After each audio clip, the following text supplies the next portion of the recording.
How do you feel about being a Silver Star? We feel that we're fortunate to be selected for Silver Stars and for volunteering at the Senior Center.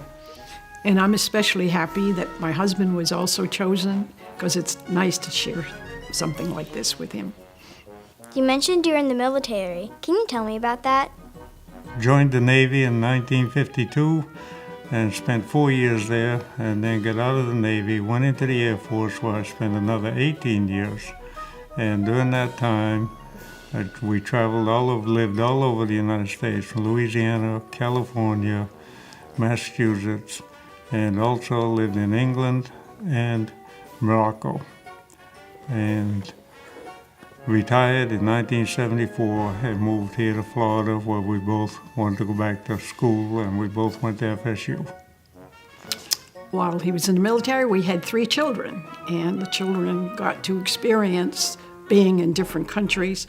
My oldest one actually attended primary school in England when we were there, and within a very short time, she sounded like she's been living in England her whole life. Tell me how the Senior Center has impacted your lives. We have had the opportunity to volunteer and help other people, especially older people, at the Senior Center. We also square dance at the Senior Center. Yes, every month I find out, who's having birthdays, and I make birthday cards and we hang them on the window so that the people that come there for lunch or play cards or, they get to see their birthday cards, and other people can say happy birthday. And I sometimes work as receptionist. I used to a long time ago work regularly, but now I just substitute. And it's really a good chance to know people.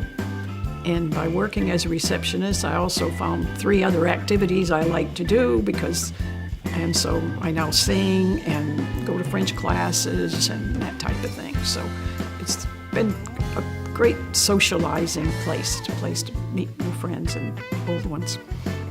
Tell me more about square dancing.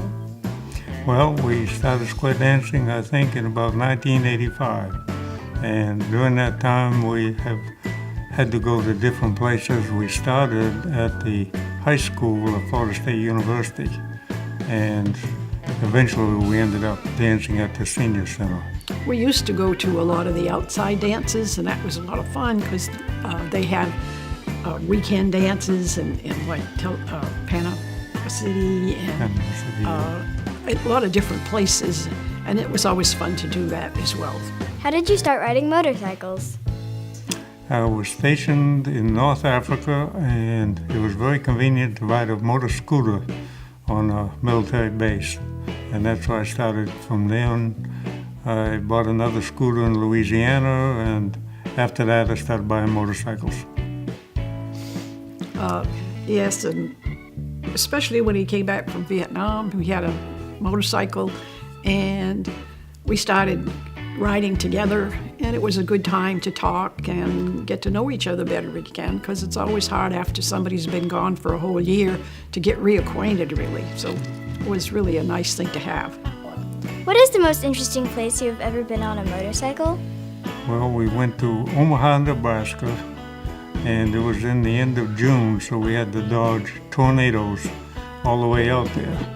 And when we got to Omaha, they had a big tornado and took down a whole bunch of oak trees and stuff. Enjoyable trip.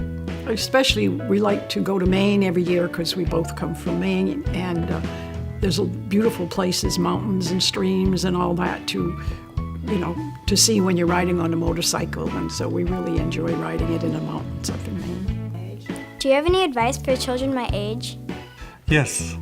Get all the education you can and do what you like in life. It always isn't the money of a particular job, but how you enjoy doing what you do. I think that's a good answer, because I think that's important, that whatever you choose, it should be something you enjoy doing. You're not going to like working every single day, but you should enjoy doing it at least most of the time.